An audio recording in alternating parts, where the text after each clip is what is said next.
안녕하세요. 예, 저는 2달 동안 노동법 1차 노동법 기본 강의를 맡은 권희창이라고 합니다.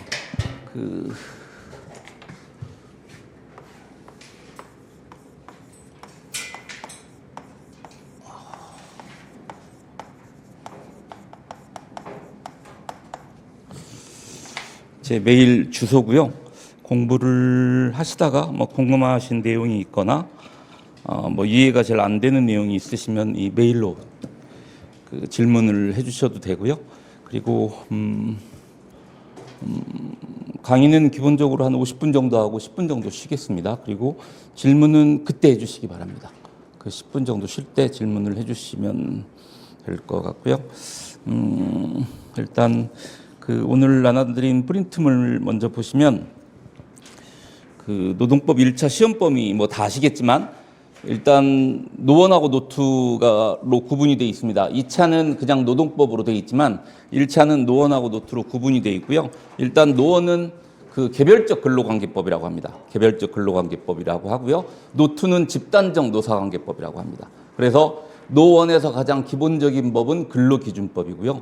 노투에서 가장 기본이 되는 법이 노조법이에요. 그러니까 정식 명칭은 노동조합 및 노동관계 조정법인데 그냥 간단하게 노조법이라고 얘기를 합니다. 그래서 실제 강의도 이제 근로기준법이나 노조법 위주로 주로 할 거고요. 근데 이제 올해 1차 시험 경향 때문에 올해 1차 시험 전보다는 기타 부속법령 강의를 조금 더 할 거예요. 조금 더 할 건데 일단 부속법령은 아무리 시험이 많이 나와도 일단 기본적으로 법조문에서만 나와서 그렇게 크게 설명드릴 내용은 없습니다.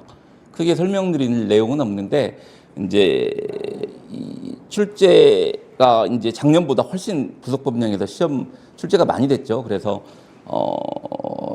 강의 시간은 올해 시험 이전보다는 조금 늘려서 강의를 진행하도록 하겠습니다. 그래서 노원부터 보시면은 근로기준법하고 10개 부속법령이 시험범위입니다. 그래서 이제 올해 시험 기준으로 말씀을 드리면 근로기준법에서 19문제가 나왔고 나머지 10개 법률에서 21문제가 나왔어요. 그래서 10개 법률 중에서 직업안정법과 근로복지기본법만 1문제씩이 나오고 나머지는 2문제나 3문제씩 출제가 됐습니다. 그래서 원래 올해 1차 시험 보기 전에는 작년까지는 과목당 25문제였죠. 근데 그게 이제 40문제로 바뀌면서 한 40%? 저는 이제 개인적으로 한 40% 출제될 거라고 예상을 했었어요. 그러니까 40문제에서 40%만 16문제 정도 출제될 거라고 예상을 했는데 예상보다는 조금 많이 나왔습니다. 그래서 21문제가 나왔는데 아마 이제 내년에도 한 50% 정도 나올 거라고 생각을 하시고 공부를 하시면 될 것 같아요. 50% 정도. 그리고 근데 아무튼 이 노원에서도 이제 근로기준법이 가장 기본이 되는 법이고 일단 1차에서는 이렇게 부속법령이 시험이 많이 나오는데 2차는 근로기준법하고 노조법에서 90% 이상 나옵니다. 거의 95% 이상이라고 생각하시면 돼요. 이 2차에서는 근로기준법하고 노조법만 나오는 이유는 제가 오리엔테이션 시간에도 말씀을 드린 것 같은데 2차에서는 법전을 줍니다. 법전을 주는데 나머지 부속법령에서는 법조문 이상 쓸 게 없어요. 이론이나 판례 같은 게 거의 없으니까. 그러니까 거기서는 2차 시험은 거의 안 나옵니다. 그래서 근로기준법하고 노조법 위주로 나와요, 2차 시험이. 그래서, 아무튼 그럼에도 불구하고 올해 시험 이전보다는 이제 부속법령 출제가 많이 돼서 좀 강의 시간은 조금 늘려서 강의를 하도록 하겠습니다. 그리고 노투는 집단적 노사관계법이라고 말씀을 드렸는데 40문제 중에서 노조법에서 이건 24문제가 나왔어요.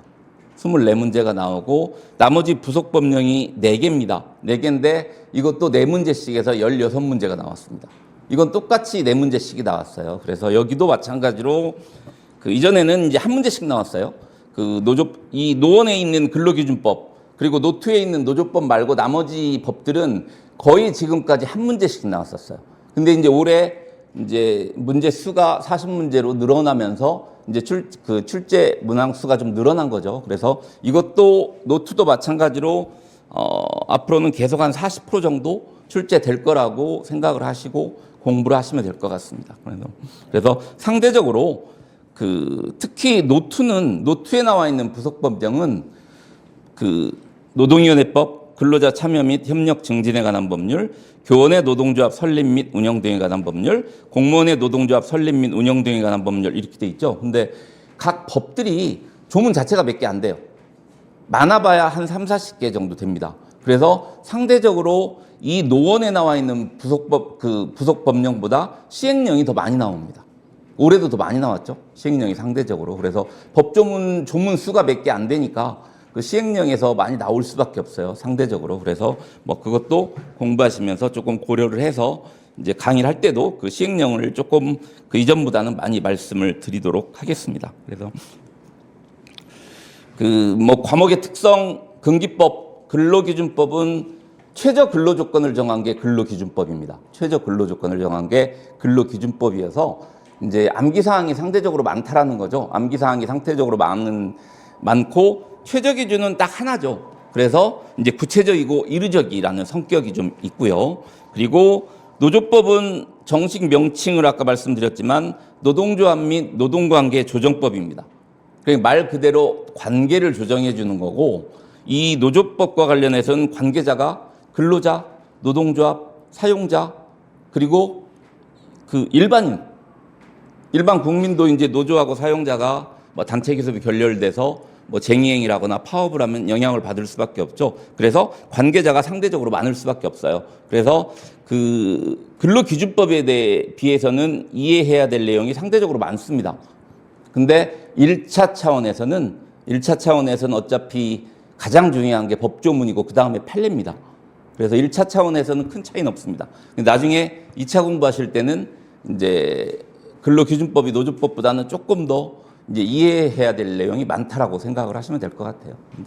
근데 1차 차원에서는 큰 문제가 없습니다. 1차 차원에서는 큰 차이는 없고요. 그래서 먼저 거기 이제 노동법의 형성 배경이라고 나와 있습니다. 그래서 일단 노동법의 시작은 산업혁명입니다. 산업혁명. 그래서 산업혁명으로 자본주의 사회가 형성이 됐다라고 하는데, 이 말의 의미는 생산체제가 수공업체제에서 공장체제로 바뀌었다라는 얘기예요. 그 얘기는 대량의 노동관계가 형성이 됐다라는 거죠. 한마디로 그건 쉽게 말씀드리면 근로자가 많아졌다는 얘기입니다. 근로자가 많아졌다는 얘기예요. 그래서 근로자는 자본가한 대속이 되고 사용자는 근로자를 생산수단으로 취급해서 자본가와 노동자의 이계급 분열이 일어났고, 이런 분열로 인해서 노사관계가 불안정해진 거죠. 그래서 이런 대립투쟁이 사회적 문제가 됐기 때문에 기존에 있는 시민법의 수정을 요구한 겁니다. 그게 자본주의 사회의 변화를 요구한 거예요. 그러니까 자본주의 사회는 기본적으로 시민법의 3대 원리가 지배를 하고 있었는데 그걸 수정을 요구를 한 거죠. 그래서 사회법이 등장을 한 겁니다. 노동법은 사회법의 일종입니다. 사회법. 그래서 이 사회법은 그 밑에 써 있죠. 시민법의 3대 원리를 수정을 했다. 대체를 한 건 아니에요. 시민법의 3대 원리를 대체했다는 건 자본주의 사회를 인정을 안 하겠다는 거죠. 근데 그건 아니고요. 자본주의 사회를 전제로 하면서 시민법의 3대 원리를 수정을 한 겁니다. 수정의 가장 큰 성격이 그 밑에 나와 있죠. 국가가 개입을 한 겁니다. 원래 수정되기 전에는 시민법의 3대 원리에서는 국가가 개입할 여지가 없었어요. 그냥 개인 대 개인의 관계로 다 끝난 거죠. 근데 이런 노동법이 등장을 하면서 국가가 개입을 해서 실질적인 자유와 평등을 도모하게 된 거죠. 그래서 거기 시민법과 사회법의 비교라고 써 있죠. 시민법 형식적 자유와 평등을 추구를 하고요. 사회법은 실질적인 자유와 평등을 추구합니다. 시민법은 추상적 인격체를 전제로 하고 사회법은 구체적 인격체를 전제로 한다. 그러니까 시민법은 이렇게 이해하시면 돼요. 시민법은 모든 사람은 경제적이고 합리적이라는 걸 전제로 합니다. 모든 사람은 경제적이고 합리적이니까 그냥 맡겨놓으면 된다는 얘기죠. 당사자들이 맡겨놓으면 모든 일이 자연스럽게 아무 문제 없이 해결이 될 거라고 생각을 한 겁니다. 근데 사회법은 그게 아니라는 거죠. 구체적으로 이 세상 살아가는 사람들을 보면은 경제적 능력이 있는 사람도 있고 경제적 능력이 없는 사람도 있고 합리적인 사람도 있고 그렇지 않은 사람도 있다는 겁니다. 그게 이제 구체적 인격체를 전제로 하는 거죠. 그래서 연구 방법도 차이가 나는 거죠. 그 시민법에서는 연역적 방법을 주로 이제 추구를 하는 거고요. 사회법은 귀납적 방법. 귀납적 방법이라는 건 경험칙을 중요하는 거죠. 경험. 그러니까 실제 사람들이 살아가는 모습을 봤더니 이렇게 사람들 사이에 차이가 있더라. 그래서 국가가 개입을 해야 된다. 라는 논리가 성립이 되는 거죠. 그래서 시민법은 개인 대 개인의 관계를 전제로 합니다. 그러니까 국가가 개입을 안 한 거죠. 그래서 대표적으로 시민법의 대표적인 게 민법이나 상법 같은 겁니다. 그리고 사회법은 개인 대 국가. 이건 국가가 개입하는 걸 강조하기 위해서 그렇습니다. 사회법이라고 개인 대 개인의 관계가 없는 건 아니에요. 아까 자본주의 사회를 전제하고 있다라고 그랬죠. 대체하는 게 아니라고 그랬죠. 일단 개인 대 개인의 관계를 전제로 하는데 국가가 개입을 했다라는 걸 강조하기 위해서 개인 대 국가 이렇게 표현을 쓰는 거죠.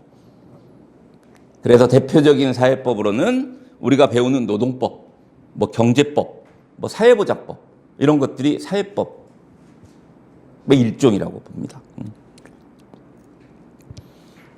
그래서 우리 이 노동법의 목적은 시민법을 수정 보완함으로써 아까 시민법의 3대 원리를 수정한 게 사회법이라고 그랬죠. 시민법을 수정 보완함으로써 어떻게 수정 보완하느냐. 가로 안에 보세요. 근로조건 최저기준을 설정한다. 근로기준법이죠. 근로기준법에서는 근로기준의 최저기준을 설정을 해서 너네들이 근로계약을 체결할 때는 이 이상에서 근로계약을 체결하라고 하는 겁니다. 그리고 노조결성, 단체교섭 쟁의행위를 보장한다. 이 노동조합은 좀 이따 말씀을 드리겠지만 근로기준법을 만들어서 최저 근로기준을 설정을 해도 근로자는 사용자에 비해서 힘이 약할 수밖에 없습니다. 그래서 너네들이 노조라는 단체를 만들어서 사용자하고 대등한 입장에서 단체 교섭을 해서 근로조건을 정해라. 이게 노조법입니다. 그래서 우리 노조법에서 노조 결성, 우리 헌법하고 노조법에서 노조 결성이나 단체 교섭 쟁의행위를 보장을 하는 거죠. 이렇게 수정을 하는 거죠. 이렇게 수정 보완을 함으로써 노동력을 보완해서 자본주의 사회를 유지 발전시키는 게 이 노동법의 목적이라는 겁니다. 유리조건 우선 원칙은 좀 이따가 말씀을 드리겠고요. 여기까지 해서 이제 노동법의 형성 배경, 목적에 대해서 간단히 말씀을 드렸고요. 이제 우리 교재를 보도록 하겠습니다. 오늘 프린트물을 하나 드렸는데 일단 지금 편집이 아직 완성이 안 돼서요. 아마 빠르면 다다음 주부터 교재로 할 수도 있고요. 아니면 편집이 좀 늦어지면은 네 번째 주부터 그 교재로 할 수도 있습니다. 그래서 그 전에는 아마 학원에서 이 프린트물을 나눠 드릴 겁니다. 프린트물을 나눠 드릴 거고요.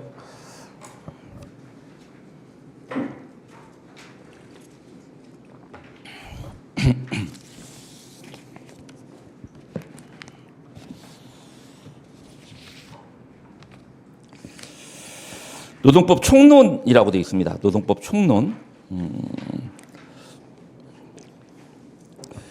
그리고 아까 제가 오리엔테이션 시간에는 말씀을 드렸는데 간단히 말씀을 드렸죠. 우리 노동법뿐만이 아니고 법학 공부에서 가장 중요한 건 법조문입니다. 그러니까 법학 공부의 시작과 끝은 법조문이에요. 법조문. 근데 우리 법조문에 우리가 세상을 살아가면서 발생하는 모든 상황을 법조문에다 포함시킬 수가 없죠. 그러니까 이 법조문을 해석하는 게 필요하죠. 그 해석의 일종이 판례입니다. 판례. 학설도 해석이 일종이죠. 학설도 해석이 일종인데 우리 이제 시험과 수험적으로는 판례까지만 공부를 하시면 돼요. 이제 요즘에는 학설이 잘 안 나오죠. 시험에 학설이 잘 안 나오고 판례 중에서도 대법원 판례까지 공부하시면 됩니다. 대법원 판례까지. 그러니까 법학 공부에서 가장 중요한 건 법조문하고 판례입니다. 법조문하고 판례. 모든 법학이 마찬가지예요. 모든 법학이 마찬가지예요. 법조문이 최고 중요하고 그 다음에 법조문을 해석한 판례까지만 공부를 하시면 됩니다. 그래서 제가 항상 오리엔테이션에서도 말씀을 드리고 첫 시간에 항상 말씀드린 내용 중에 하나가 합격의 3단계라고 항상 말씀을 드려요. 그래서 이해 단계, 정리 단계, 암기 단계가 필요하다라고 생각을 합니다. 근데 뭐 이해 정리까지는 이제 뭐 학원 강의를 들으시면서 뭐 이해하고 정리까지는 가능하시겠지만 암기는 이제 스스로 하셔야 되는 거죠. 스스로 하셔야 됩니다. 그러니까 이해나 정리를 안 하고 암기를 할 수도 있죠. 이해나 정리를 안 하고 암기할 수도 있는데 그 이해나 정리를 안 하고 암기를 하면 암기가 훨씬 오래 걸리죠. 시간이 오래 걸리고 그냥 단순히 이해나 정리를 안 하고 암기를 하면은 뭐 응용 문제 같은 게 나오면은 잘 풀기가 쉽지 않을 수도 있습니다. 그래서 뭐 이해, 정리, 암기 단계가 꼭 필요한데 이제 강의를 들으시면서는 이해하고 정리 단계까지는 준비를 하시고 이제 스스로 뭐 제가 이제 가끔 뭐 두문자 같은 걸 말씀을 드려요. 두문자 같은 걸 말씀을 드리고 뭐 이런 것들이 중요하다라는 걸 말씀을 드리는데 그런 거 위주로 복습을 하시면서 꼭 이제 암기하려고 좀 노력을 하셔야 된다고 생각을 합니다. 그리고 학원 강의는 복습이 중요하죠. 복습이 중요합니다. 뭐 예습까지 해오시면 좋지만 예습까지 할 시간은 별로 없죠. 뭐 과목을 뭐 한두 과목 듣는 것도 아니고 그래서 예습까지 할 시간은 별로 없을 수도 있는데 복습은 꼭 하셔야 돼요. 복습은 꼭 하시고 복습을 안 하시면 그 시간이 좀 지나면은 강의 안 들은 거하고 별 차이가 없어집니다. 그러니까 강의 들을 때는 이제 이해가 돼서 고개 끄덕거리면서 들으실 수도 있는데 시간이 지나면은 복습을 안 하고 암기를 안 하시면 그게 이제 크게 별로 안 남는다는 거죠. 뭐 강의도 한 5번, 10번 들면 암기 되겠죠. 근데 그럴 시간 없잖아요. 5번, 10번 들을 수가 없잖아요. 그러니까 최대한 빨리 암기를 이제 여러 번 암기를 하셔서 암기를 하기 위해서 노력하시는 게 좀 필요하다고 생각을 합니다. 그래서 노동법은 뭐 제가 강의를 잘해서 그러는 건 아니고요. 지금 제가 뭐 질문을 안 드렸지만 노동법을 지금 태어나서 노동법이라는 걸 처음 들으시는 분도 있으실 거예요. 아니면 뭐 올해 1차 시험을 보신 분도 있으실 거고. 근데 지금부터 지금 12월이고 내년 시험이 5월 한 20 발표됐죠. 며칠이죠? 5월 24일 정도. 5월 24일인데 그러면 5개월 며칠이죠? 5개월 한 15일 정도 되나요? 5개월 15일 정도 되는데 지금부터 이제 노동법을 처음 들으시는 분이 지금부터 강의를 열심히 들으시고 뭐 복습도 하시고 이러면서 꾸준히 이제 손에서 놓지 않고 노동법을 공부를 하시면 노동법 때문에 떨어지진 않습니다. 노동법 때문에. 다른 과목은 제가 말씀드리기가 그렇고요. 다른 과목은 물론 뭐 지금부터 공부하신다고 그래도 민법이나 뭐 사회보험법 이런 것 때문에 떨어질 수 있어요. 민법이나 사회보험법. 민법을 보통 법 중의 법이라고 합니다. 법 중의 법이라고 하고 물론 제일 어렵죠. 제일 공부를 하면 할수록 어려운 게 민법이라고 얘기를 합니다. 그래서 그것 때문에 떨어질 수는 있는데 내가 시험을 봤는데 노동법 때문에 떨어졌다라고 하는 분은 공부를 안 하신 분이에요. 공부를 안 하신 분. 그래서 노동법은 지금부터 공부하셔도 충분히 7, 80점은 맞을 수 있어요. 7, 80점. 물론 작년하고 올해는 좀 다르죠. 작년에 7, 80점하고 올해 7, 80점은 좀 다릅니다. 올해는 제가 생각할 때는 작년보다 한 최소한 10점? 10점 정도는 어려워졌다고 생각을 해요. 어려워진 게 문제를 보면 근로기준법이나 노조법이 막 갑자기 엄청나게 어려워지진 않았어요. 거의 비슷합니다. 거의 비슷한데 이제 부속법령에서 시험 문제가 좀 많이 나와서 어려워진 거죠. 그리고 부속법령 중에서도 이제 뭐 시행령 같은 거 아직 한 번도 본 적이 없던 시행령 같은 게 나와서 좀 어려워진 겁니다. 그래서 뭐 작년하고 올해 7, 80점은 좀 다를 수는 있는데 아무튼 70점 이상은 맞을 수 있다라는 생각이 듭니다. 평균 60점이니까 노동법을 70점 이상 맞으면은 그래도 노동법 때문에 떨어진 건 아니잖아요. 노동법 때문에 떨어진 건 아니라고 생각을 합니다. 그래서 누가 그런 얘기 하시면은 그냥 속으로 공부를 안 했다고 생각하시면 됩니다. 공부를 안 했다고 생각하시면 되고 그리고 뭐 첫 시간이니까 자꾸 강의와 관계없는 얘기를 자꾸 하게 되는데 일단 공부를 내가 이 자격증을 따야 되겠다고 뭐 공인노무사뿐만이 아니고요. 뭐 고시도 마찬가지고 모든 자격증이 마찬가지예요. 일단 내가 자격증을 따야 되겠다고 생각을 하고 공부를 시작을 하면 이게 내가 공부를 정말 열심히 해서 2년이나 3년 내에 따야 되겠다고 목표를 세워야 3, 4년 안에 딸 수가 있습니다. 가끔 이제 이것도 제가 여러 번 말씀드리는 건데 나는 직장을 다니니까 2, 3년이 아니고 5년 목표로 공부를 해야 되겠다. 이거 시험 안 됩니다. 그렇게 5년 심계전 목표를 세우고 공부를 하면은 평일날 공부도 안 되고요. 주말도 집중해서 공부를 할 수가 없어요. 그래서 단기간에 아무리 뭐 직장 무슨 일을 하시든 그 짧은 기간 내에 집중적으로 공부를 하셔야 합격할 가능성이 그만큼 높아진다라고 생각을 하시고 공부를 하셨으면 좋겠습니다. 예. 그래서 거기 총론 노동법 총설이라고 되어 있죠? 거기부터 보겠습니다. 노동법의 정의, 규율 대상에 따른 학설. 뭘 규율하는 게 노동법이냐의 문제죠. 근로계약관과 노사관계를 규제하는 법의 총체가 노동법이다. 그리고 근로자와 사용자와의 근로관계, 노동조합과 사용자와의 관계 및 노동조합의 조직을 규율하는 법이 노동법이다라고 볼 수도 있고요. 그리고 근로관계를 규정하는 법의 체계이다라고 볼 수도 있습니다. 노동법의 이념을 중시하는 학설에서는 근로자가 그의 노동에 의해서 생존권을 확보할 수 있도록 하는 것을 목적으로 하는 법이 노동법이다라고 볼 수도 있고요. 다음에 세 번째가 종속 노동을 중심으로 파악하는 학설이다라고 되어 있죠. 거기 의 보시면 노동법은 사용 종속 관계에 관한 법이다. 그러니까 사용 종속 관계를 규율하는 법이 노동법이다라는 겁니다. 이게 다수설이라고 생각을 하시면 되는데 별 의미는 없습니다. 다수설, 소수설이. 근데 이 사용 종속 관계, 종속 노동 관계는 같은 말이에요. 사용자의 지휘 명령 하에서 노무를 제공하는 관계. 이게 사용 종속 관계입니다. 그래서 이 사용 종속 관계에 관한 법이 노동법이다. 라고 보는 게 거기 종속 노동을 중심으로 파악하는 학설입니다. 그래서 거기 2번 보시면은 종속 노동의 학설이 여러 가지가 나오죠. 경제적 종속설, 인격적 종속설, 조직적 종속설, 법률적 종속설, 타임 결정설 이런 것들이 나오는데요. 중요한 건 아닙니다. 일단 중요한 건 아니고 이 학설들은 뭐냐면 사용 종속 관계 표지가 무엇인가에 대한 학설이에요. 그러니까 어떤 표지가 있을 때 사용 종속 관계가 있다라고 볼 것인가에 대한 견해 드립인 거죠.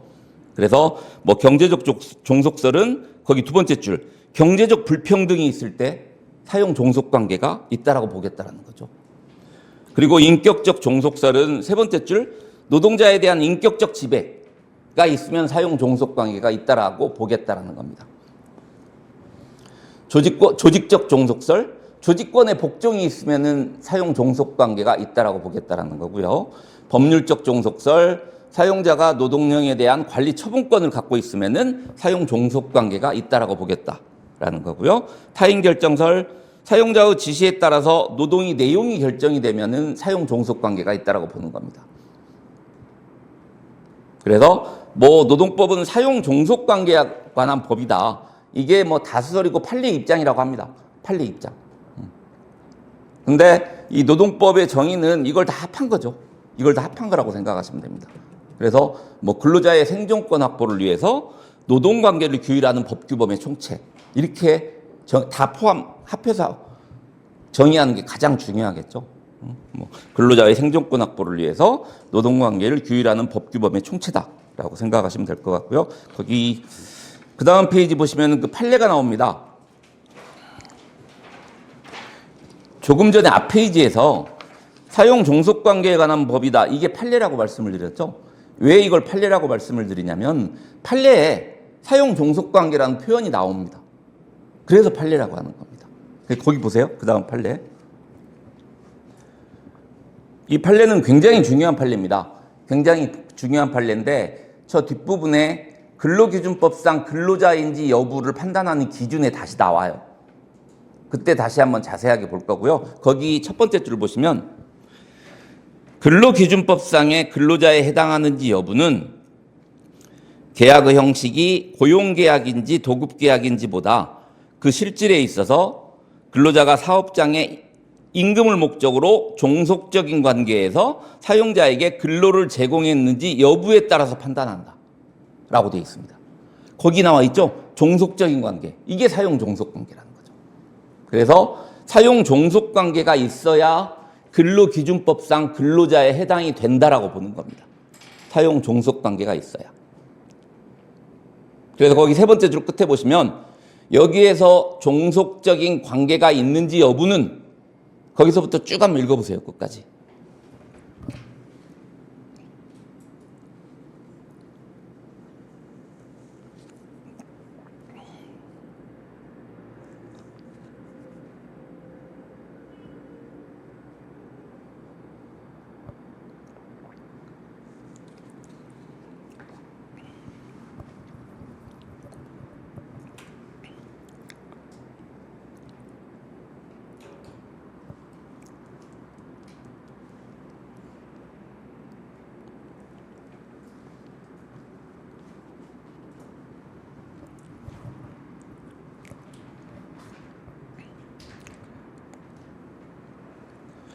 지금 읽어보라고 말씀드렸던 부분이 사용 종속 관계가 있는지 없는지 판단 요소들입니다.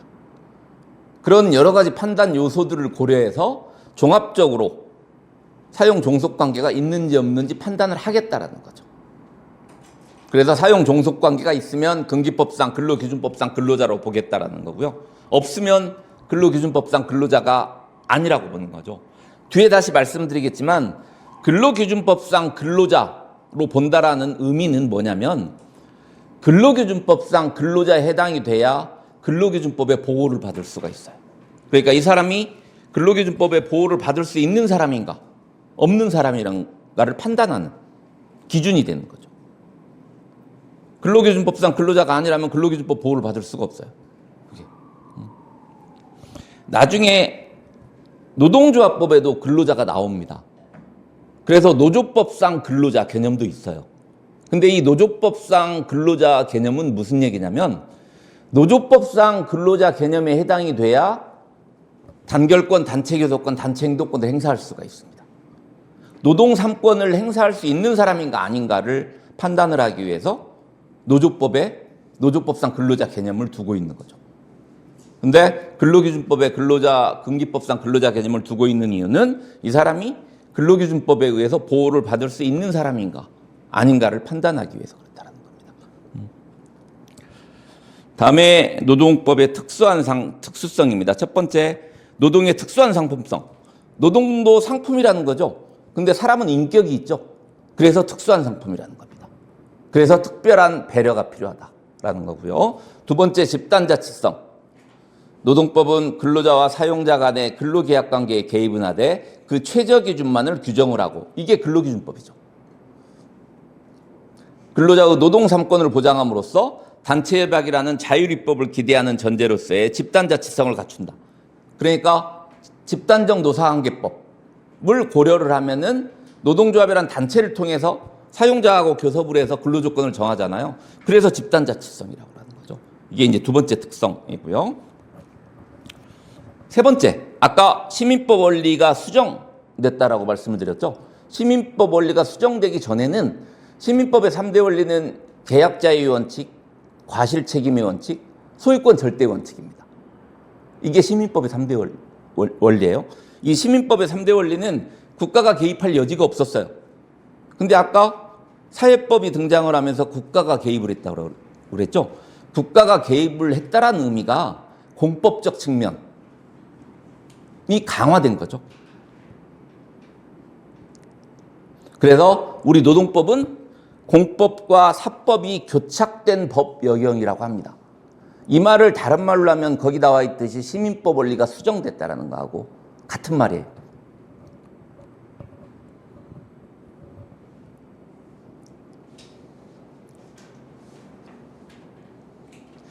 사법적 성격은 그냥 민법이 적용된다라고 생각하시면 돼요.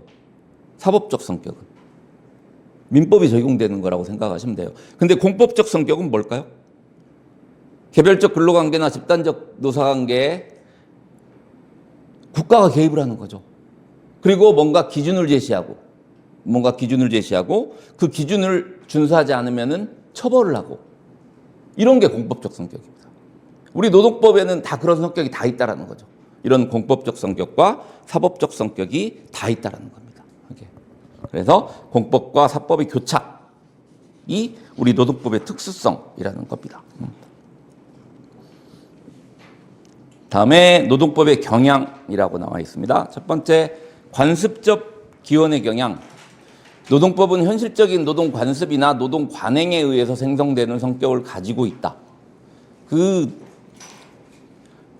단체협약은 법 이전부터 존재를 했었어요.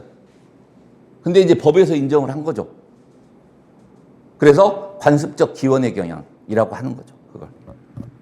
그러니까 우리나라 노동사법은 좀 이따 보시겠지만 1953년에 제정이 됐어요. 1953년에. 그러니까 1953년에 우리나라 노동사법이 제정되기 전부터 단체협약이 있었다는 거죠. 그걸 이제 법에서 인정을 한 겁니다. 법에서. 관습적 기원의 경향이라는 거고요. 두 번째, 발전적 진보적 경향. 노동법은 경제적 약자인 근로자를 보호함을 목적으로 하므로 내재적으로 발전적 진보적인 경향을 갖는다. 2차 대전 이후에 이제 헌법에 복지국가 이념이 도입이 됐습니다. 복지국가 이념이 도입이 됨으로써 이제 발전적 진보적 경향이 더 강화된 거죠. 2차 대전 이후에. 그리고 뭐 산업사회가 발전함에 따라서 노동법은 발전할 수밖에 없는 거죠. 산업사회가 발전함에 따라서. 그래서 발전적 진보적 경향을 갖는다라는 거고요. 세 번째, 통일적 경향. ILO 협약이라는 게 있어요. ILO 협약. ILO 협약은 몇백 개가 있습니다. 몇백 개가 있는데 ILO 협약을 비준하는 나라가 많아지면 많아질수록 전 세계적으로 노동법이 비슷해지는 거죠. 비슷해지는 겁니다. 그래서 통일적 경향이라는 거고요. 그리고 보통 이제 아프리카 막 이런 나라들은 선진국의 노동 문제 해결 방식을 참조하면서 자국 노동법을 발전시킬 수밖에 없죠. 그러니까 갈수록 비슷해진다는 얘기죠. 비슷해진다. 그게 통일적 경향이고요. 네 번째, 협력적 경향. 노동법은 노사의 대립적인 측면을 지양하고 보다 협력적인 노사관계 수립을 위한 방안을 모색하고 있다. 그래서 협력적 노사관계를 가장 잘 나타내는 게 노사협의제도라는 게 있습니다. 노사협의제도. 이 노사협의제도는 우리나라도 있죠. 근로자 참여 및 협력 증진에 관한 법률에 노사협의제도가 있습니다.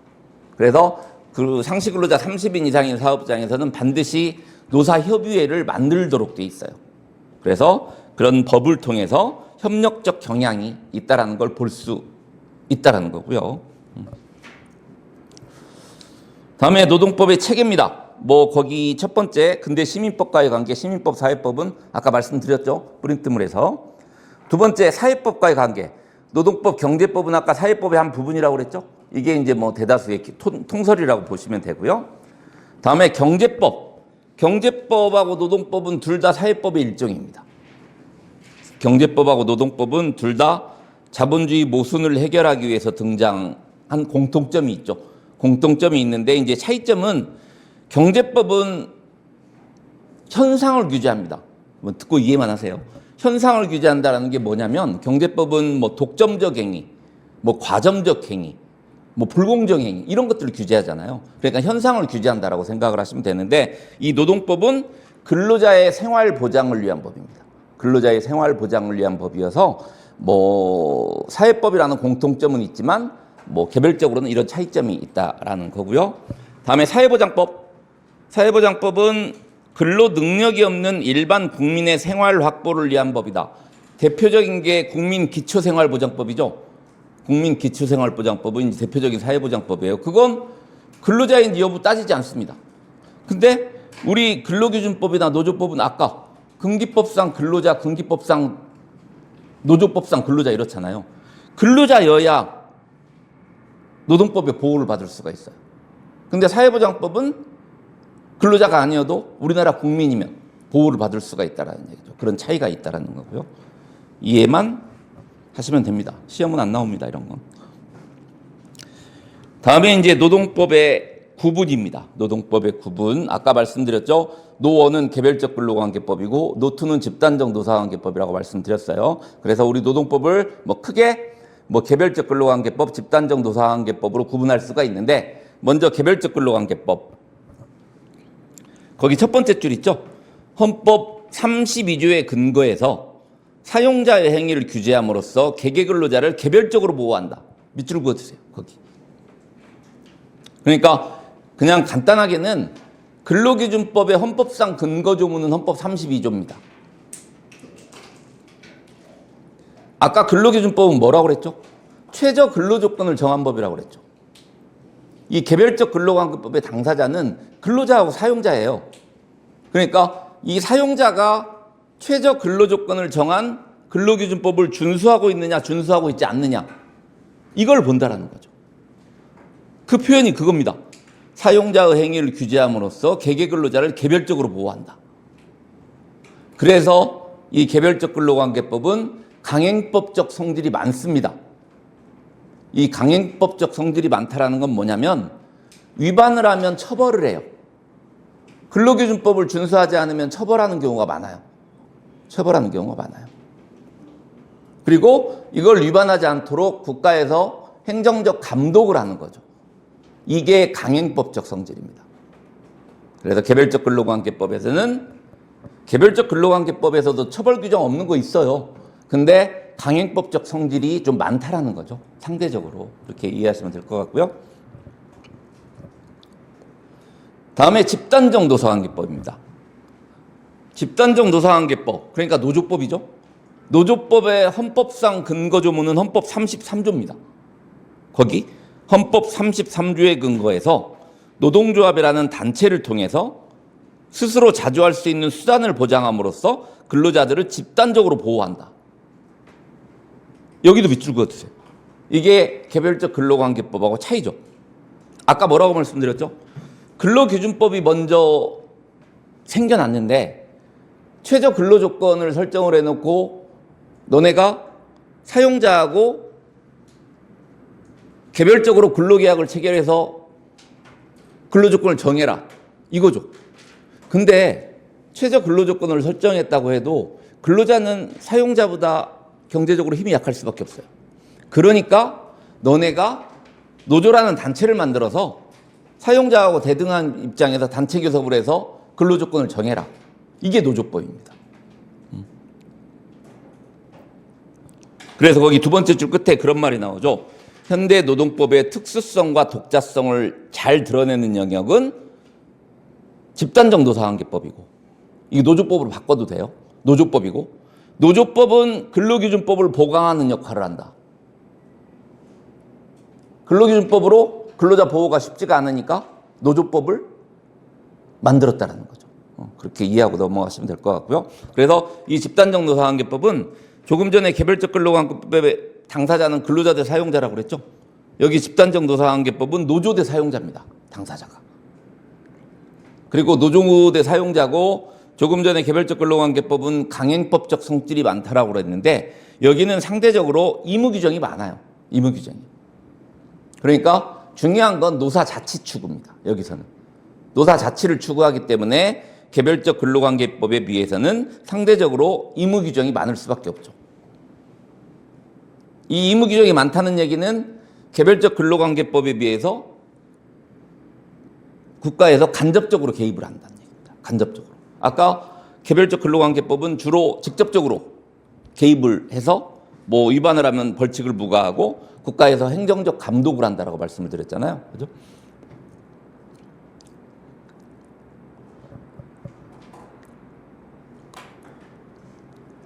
다음에 세 번째, 개별적 근로관계법과 집단적 노사관계법의 관계.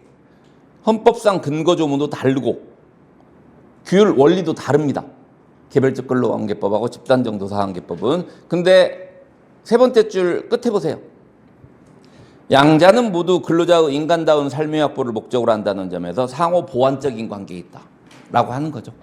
궁극적인 목적은 근로자의 인간다운 삶의 확보가 목적이라는 겁니다.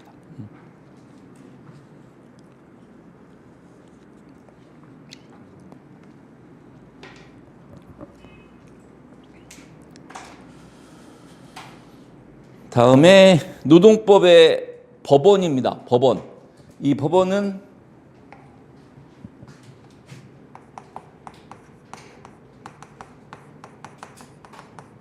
한자로는 이겁니다. 법원. 그러니까 우리가 알고 있는 뭐 고등법원, 지방법원, 대법원 할 때 법원이 아니고요. 법의 연원이라는 얘기예요. 법의 연원. 의 보시면 이 노동법의 법원은 총론에서 가장 중요한 내용 중에 하나입니다. 가장 중요한 내용 중에 하나고 뭐 거의 매년 한 문제는 나온다고 생각을 하세요. 나온다고 생각을 하시고 공부를 하시면 될 것 같아요. 그러니까 노동법의 법원이란 노동관계상의 법적 분쟁에서 법 해석과 적용의 기준이 되는 규범의 존재 형식, 그러니까 법의 존재 형식을 얘기하는 겁니다. 노동관계상의 법적인 분쟁이 생겼을 때 어떤 규범까지 활용을 해서 이걸 해결할 것인가의 문제예요. 어떤 규범까지 활용할 것인가.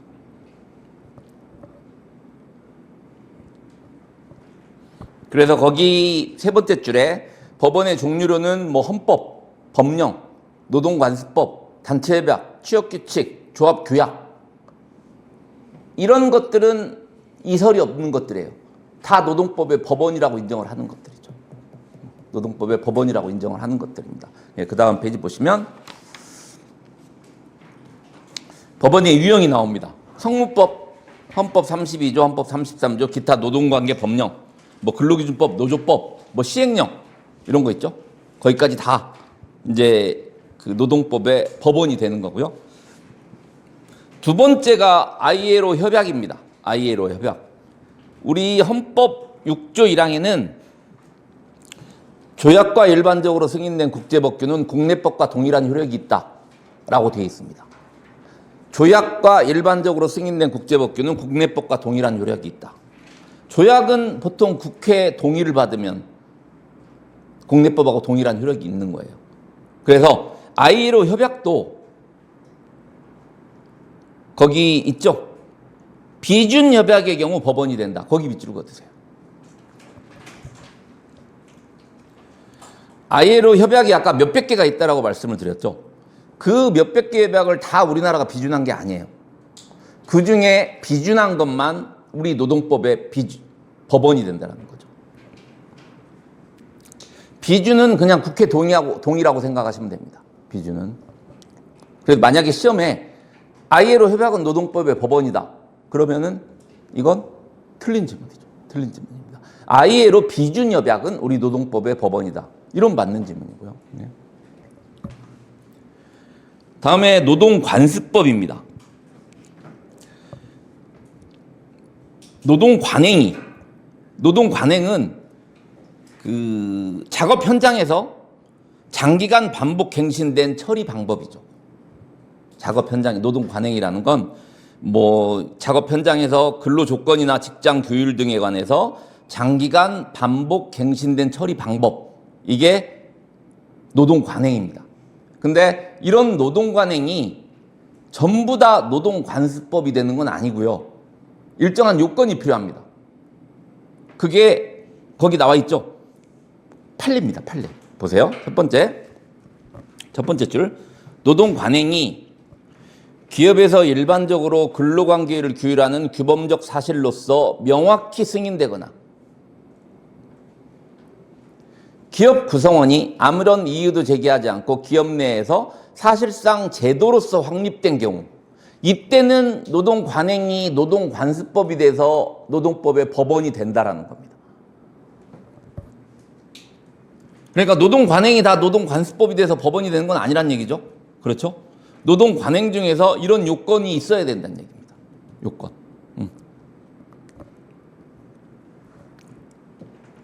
여기서 중요한 표현이 그거죠.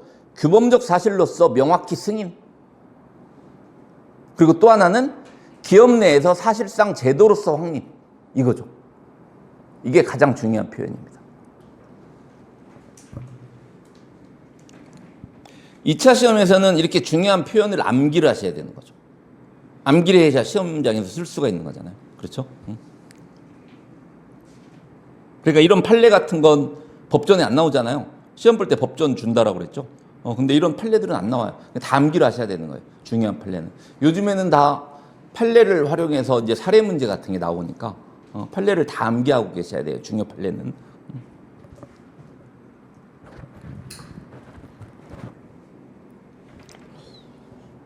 노동관습법도 노동법의 법원이 되는 거예요. 그러니까. 다음에 노동판례입니다. 노동판례. 아, 그 위에 빼먹었겠네요. 3번 그 노동자치법 있죠? 노동자치법. 노동자치법에는 단체협약이 있고 취업규칙이 있고 노동조합 규약이 있습니다. 단체협약은 뭐죠? 노조하고 사용자가 단체 교섭을 해서 체결한 협정이죠. 이게 단체협약입니다. 그리고 취업규칙은 근로자의 복무 규율이나 근로 조건에 대해서 사용자가 정한 규칙이에요. 사용자가 정한 규칙. 뭐 단체협약은 노조법에서 배울 거고요. 취업규칙은 이제 근로기준법에서 배울 겁니다. 노동조합 규약은 조합 내부 통제 규범입니다. 조합 내부 통제 규범. 그래서 이걸 노동자치법이라고 해요. 근데 이 단체협약, 취업규칙, 노동조합 규약은 셋 다 노동법의 법원으로 인정이 됩니다. 노동법의 법원으로 인정이 돼요. 그러니까 노동법의 법원으로 인정이 된다는 건 아까 말씀드렸지만 노동관계상의 법정 분쟁이 생겼을 때 이런 걸 이용해서 해결할 수 있다는 얘기입니다. 이걸 해결하는 데 활용할 수 있는 규범이라는 얘기죠. 여기. 다음에 5번 노동 판례. 여기서 꼭 한 단어를 기억하셔야 되는 게 법원으로 인정할 수 없다. 거기 밑줄 그어두세요. 판례는 법원이 아닙니다. 뭐 대법원 판례도 마찬가지예요. 대법원 판례도. 그냥 사실상의 구속력이 있는 거죠. 사실상의 구속력이 있을 뿐이지 이게 노동법의 법원이라고 보지는 않습니다. 일단 법원이 아니다. 확실히 기억하셔야 될 건.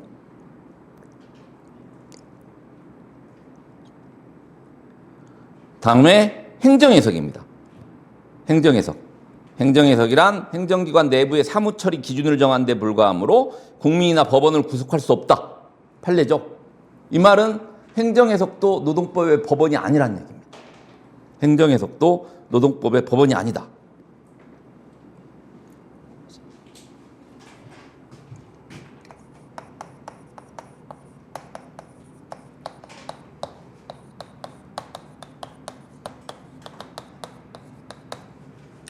이건 행정해석의 다른 표현입니다.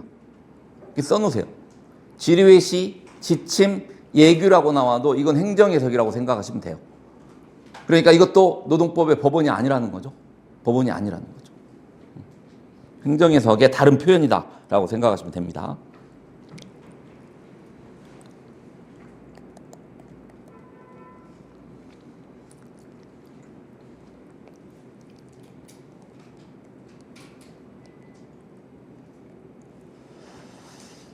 마지막 7번에 기타라고 되어 있는데 근로계약 사용자의 지시권에 대해서는 법원성을 부정한다고 통설로 되어 있어요.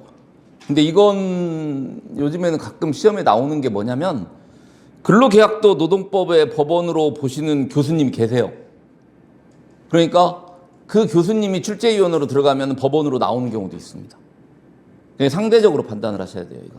근로계약은 특히 근로계약은 노동법의 법원으로 보는 교수님이 계세요. 그러니까 그런 분들이 출제위원으로 들어가면 이제 근로계약도 노동법의 법원이라고 출제가 된다는 얘기입니다.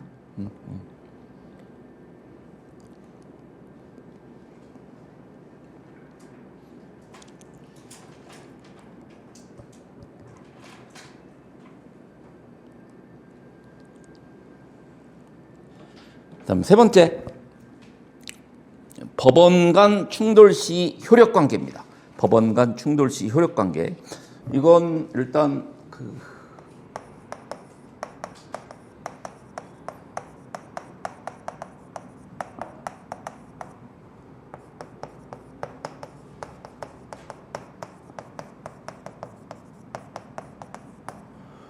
이렇게 두 가지 경우가 있어요. 동등한 규범 사이에 충돌이 있는 경우와 상하위 규범 사이에 충돌이 있는 경우. 이 동등한 규범 사이라는 건 무슨 얘기냐면 예를 들면 근로기준법하고 노조법 둘 다 법이죠. 동등한 규범 사이입니다. 단체협약하고 단체협약 동등한 규범 사이죠. 그래서 동등한 규범 사이에 충돌이 있는 경우도 있을 수 있고 상하위 규범 사이에 충돌이 있다는 건 법하고 근로계약 같은 겁니다. 법하고 근로계약 또는 뭐 단체협약하고 취업규칙 사이 이런 것들은 상하위 규범 사이의 충돌이죠. 그래서 먼저 거기 나와 있는 법원 간 충돌 시 효력 관계에 원칙이 네 가지가 있죠. 상위법 우선의 원칙, 신법 우선의 원칙, 특별법 우선의 원칙, 유리조건 우선의 원칙 이 네 가지가 있습니다. 근데 거기 동등한 규범 사이에 충돌이 있을 때는 거기 나와 있는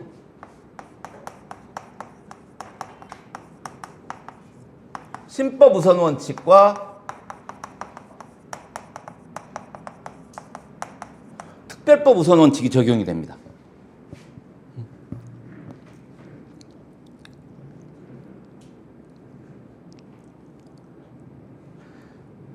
상하위 규범의 충돌이 있을 때는 원칙적으로 상위법 우선 원칙이 적용이 돼요. 이게 원칙이에요. 이게 원칙이에요. 이게 원칙인데 예외적으로 유리조건 우선의 원칙이 적용이 되죠. 이건 예외예요. 원칙이 아니고요. 그래서 일단 동등한 규범 사이에 충돌이 있을 때 적용되는 게 신법 우선하고 특별법 우선 원칙이라고 그랬죠? 이거 먼저 볼게요. 거기 신법 우선 원칙 보세요.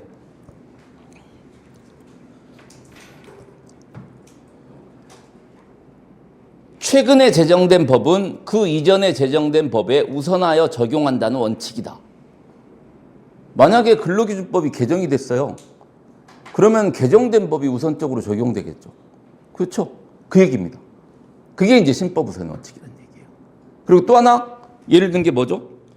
적용 범위가 같은 두 개의 단체 협약이 있는 경우 후에 성립된 신단체 협약이 적용된다. 예를 들면 단체 협약 유효 기간이 3년이 다 지나고 이제 올해 12월 말이 3년이에요. 12월 말에 3년이면은 새로 단체 교섭을 해서 단체 협약을 체결을 하면 내년 1월부터 적용이 되겠죠. 그러면 지금 단체 협약이 아니고 내년 1월 되면 새로운 단체 협약이 적용되겠죠. 이게 신법 우선 원칙이라는 얘기죠. 신법 우선 원칙.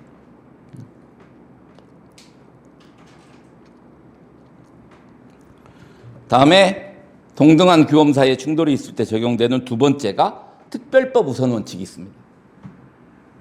이건 일반법에 비해서 특별법이 우선적으로 적용된다는 원칙입니다.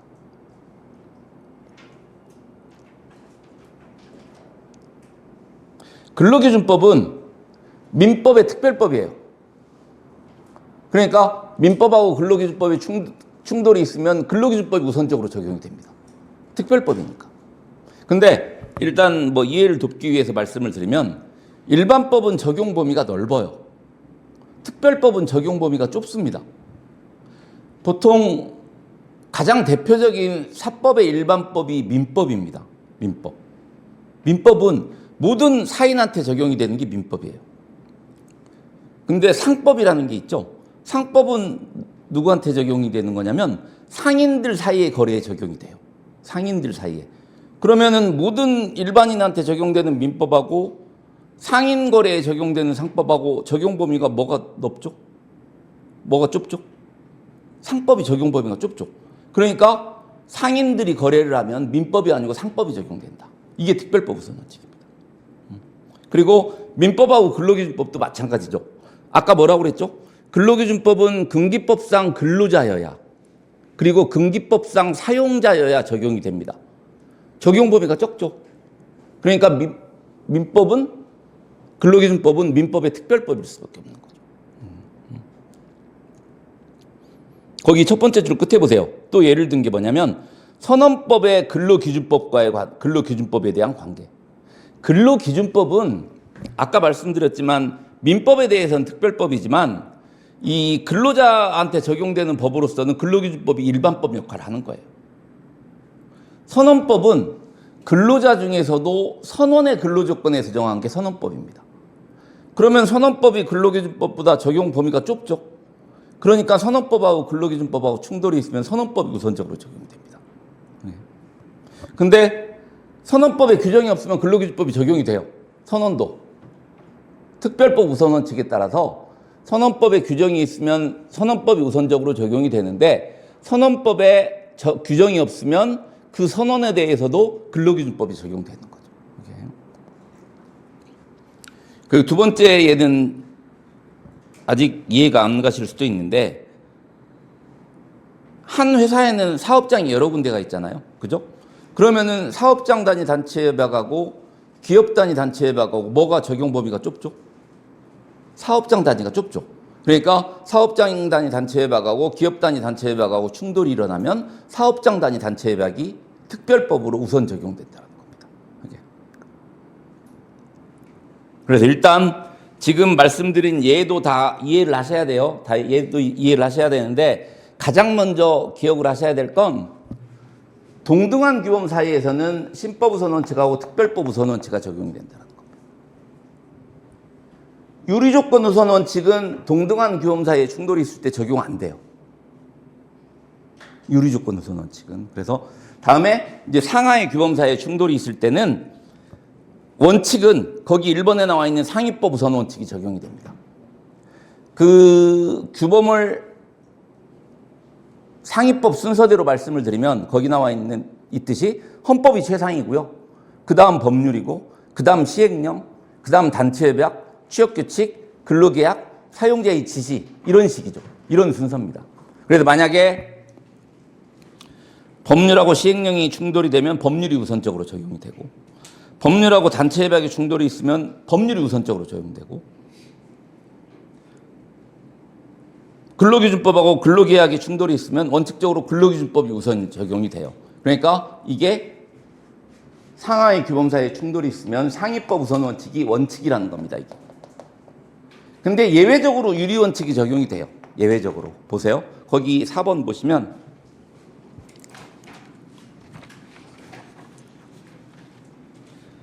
유리조건 우선의 원칙이란 하위 법원이 상위 법원보다 근로자에게 유리한 내용을 규정하고 있는 경우 하위 규범이 그대로 효력을 발생하고 상위 법원은 적용되지 않는다. 예를 들면 이런 경우입니다. 아까 근로기준법하고 근로계약하고 충돌이 있으면 원칙적으로 뭐가 적용된다고 그랬죠? 근기법이 적용된다고 그랬죠. 그게 상위법이니까. 상위법이니까 근로기준법하고 근로계약 충돌이 있으면 근로기준법이 적용되는 게 원칙이에요. 이건 예외라고 그랬죠. 근데 예를 들어서 근로계약에 나와 있는 근로조건이 근로기준법에 나와 있는 근로조건보다 근로자한테 유리해요. 그러면 근로계약이 적용된다. 이게 유리원칙이죠. 이게 유리원칙입니다. 이해되시죠? 그래서 다시 한번 말씀을 드리면 예를 들어서 동등한 규범 사이에 충돌이 있을 때는 유리조건 우선의 원칙이 적용된다. 그럼 틀린 지문이라는 얘기입니다. 동등한 규범 사이에 충돌이 있으면 이게 적용되는 거지 유리원칙은 적용 안 돼요. 유리원칙은 상하의 규범 사이에 충돌이 있을 때만 적용이 되는 겁니다. 아무튼 총론에서 가장 중요한 것 중에 하나가 지금 말씀드린 노동법의 법원입니다. 여기까지 보고요. 잠깐 쉬었다가 노동법의 연역부터 보겠습니다.